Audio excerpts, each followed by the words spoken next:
Welcome to InFocus Town Talk. We are so pleased to have Town Manager Melissa Arrighi from the town of Plymouth here today. Welcome, Melissa, and you have some breaking news for us.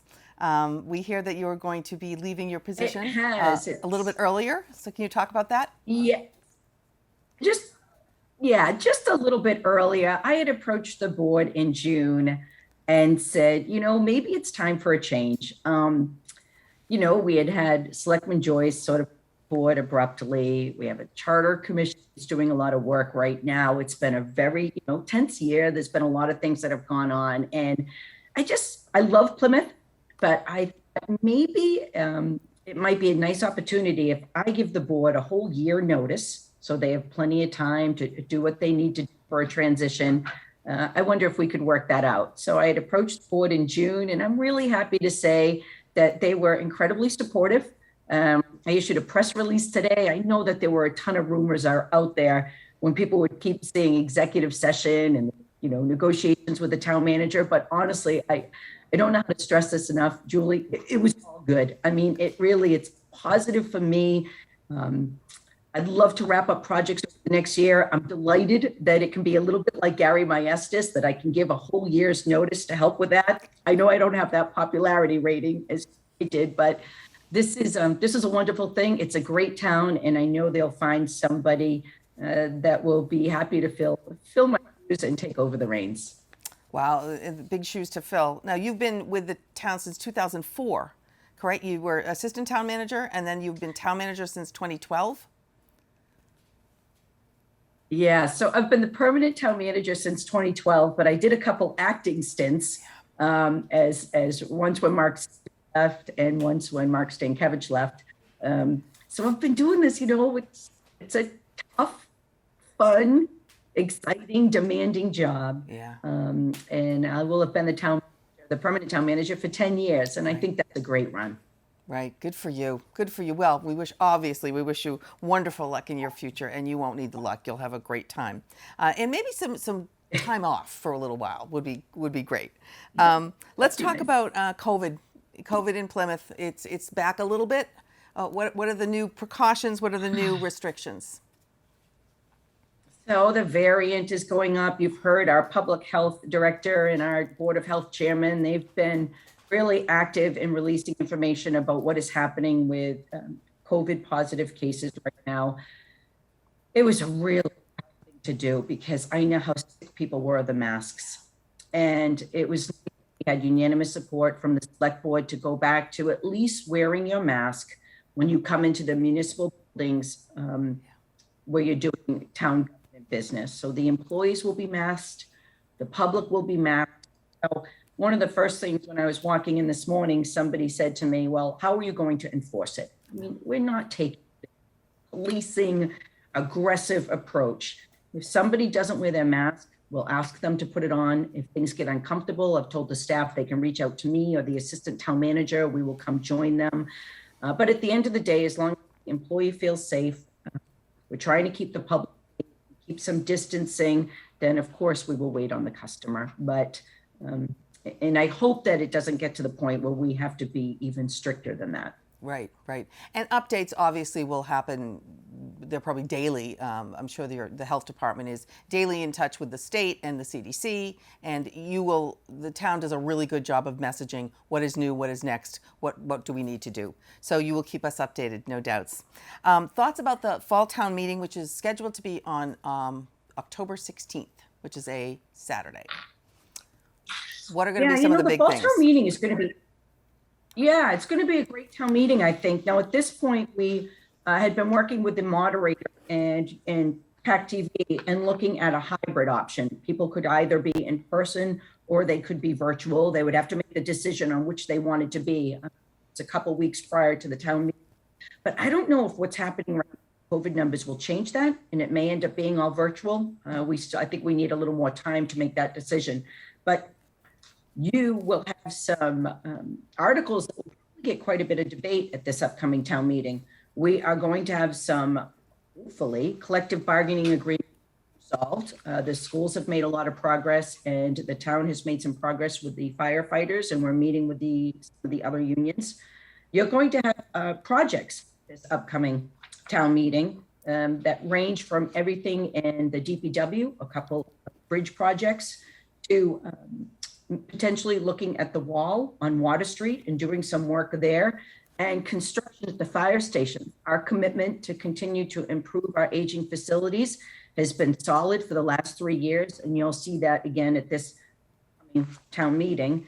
In addition to that, we're going to have some smaller items, but that is still could get some debate. Little Red Schoolhouse revolving fund, setting up a revolving fund for there, looking at some dedicated funding that would go towards facilities again, as well as the health department has been working like crazy on regulations for short-term, or I think it's a bylaw for short-term rentals. Yep. And they had unanimous approval of what they're bringing forward to Fall Town Meeting. Great. Excellent. Okay, and I'm sure more things will come as they enter the warrant. What about ARPA funds? Can you just explain what they are and what they can be used for and what we have them earmarked for? So that America Rescue Recovery Plan Act, I think that's the acronym, they'll be providing communities with quite a bit of money. I mean, at the end of the day, between money that will come directly to Plymouth and money that will be filtered through the county government and available to us if we have viable projects, it is around $20 million. Now, in my opinion, that's a huge amount of money. But when it comes to projects, that can go fairly quickly. Now, any project that or anything that we use that money for has to meet certain criteria. So there will have to be an application process. There will have to be backup documentation. There will be a full audit of Plymouth finances after that and what we spent it on. So the finance director and I are being very careful looking at what the requirements are before we put projects forward. Mm-hmm. And the select board really wants to be engaged in, which I think is a good thing. So they any project that would be eligible for ARPA funds, that we apply for ARPA funds. Right now, they have approved work at the airport wastewater treatment plant. They are amenable to updating what's called our SCADA system, and has to do with our water distribution system.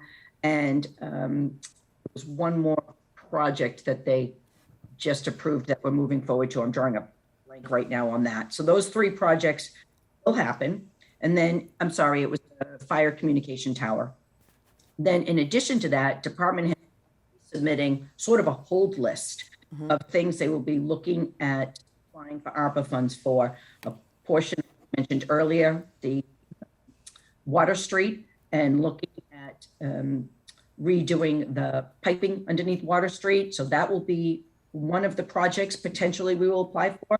We have some IT upgrades. We have some cybersecurity issues. We have, somebody mentioned cemetery expansion, although I'm not sure that would be eligible. So there really is a lot of potential for projects that we could have done. Camelot Sewer Extension is an important one. And then somebody just brought up Brewster Garden Stairs.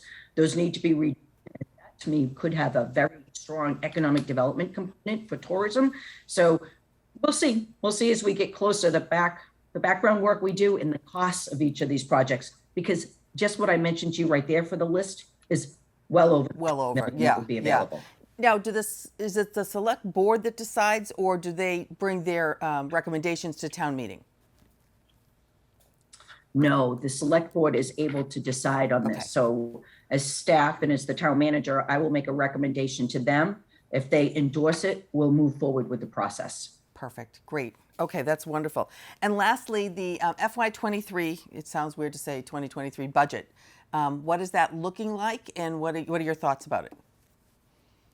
So the FY23 budget, people like to think that the budget is very complicated from year to year, but it's not. If you add service, you have a new initiative, that's clearly, otherwise the budgets, with what we give for service provision, they remain the same year to year with, of course, increases due to salary changes or contractual increases. But this year, I think it's going to be pretty interesting, the process is, because the board has said if there is a demand for services by the public, we have to figure out a way to do that. So we're looking at increasing staffing in the collections office, potentially increasing staffing in the cemeteries as we look to expand the cemeteries, increasing staffing in IT, in the building department, expanding the sticker program, looking at potential options for, does Plymouth start to do seaweed removal on all our beaches? Do we offer senior discounts? The board just approved a climate planner position. So as I list out all the potential new initiatives, real change to the budget this year. And you know what that means. That means there'll be quite a bit of oversight and looking at details by the Advisory and Finance Committee meeting, and probably debate on town meeting floor. Sure. Now, I think we'll get a better handle FY23 budget will look like once the board officially sets their goals. And they may have to trim down this list a little bit that's in my town manager's report on the sort of FY23 kind of pending list. Yep. Because I don't think we would be able to do all of it in 1 year. Gotcha. Okay. When is the actual budget finalized? When does it get completely finalized? Well, we start to build it in the fall. I believe that my town manager's recommended budget goes to the select board in December. And then the select board need to send their budget to the finance committee before January, because they'll start, or right around January, because they'll start their work then. Okay, for the spring of next year. It happens so fast. It just comes up and comes up. We do have an election coming up a week from Saturday for the open select board seat, a special election. And the last thing is the charter commission is ongoing. They've already had quite a few meetings. Anything else you want to absolutely accomplish before you step down as town manager? So I've been putting together a list. One of my favorite things to do, me and my list of things that I would love to accomplish before I leave over the next year. I can't reveal that yet because I need to do a little more work on that. But I'm also going to leave a list that I was never able to get to, but that I think is really important to the town for the next town manager, because there are some things that long run Plymouth, it would be nice if someone is able to dedicate some time to it. Some of them are as small as the projects that I've talked about before on PACTV, looking at this downtown area and a historic area and making sure that we preserve some of those little cut-throughs and paths that are down in that area by installing a beautiful Plymouth town seal right into the ground in front of it, into the sidewalk embedded there. So we don't lose those historic little trails as they meander through that area. And some of the projects are much larger, which is what I'd spoken to former Selectman Anthony Shenna about, which is establishing what other towns don't have, which is a set procedure for nonprofits to contribute to the tax base in some manner, whether that is through a payment or through service provision. I think that would be wonderful for Plymouth. Yeah, I know we do that at PACTV. We do a SILET, which is a contribution in lieu of taxes. Because we get to take advantage of all the services that the town offers, so we gladly worked that out with you years ago. So yeah, I think you're right on that one. Well, you have 11 months to get a lot done, and we're thrilled to have you here. This month we'll have you continue on with your Truth Be Told show every week, which is wonderful. Your town manager's reports are so comprehensive. I personally love them. I'm amazed at how much crosses your desk in the course of a week. It's mind-boggling. Thank you, Melissa Arrighi, so much, and we'll see you next month.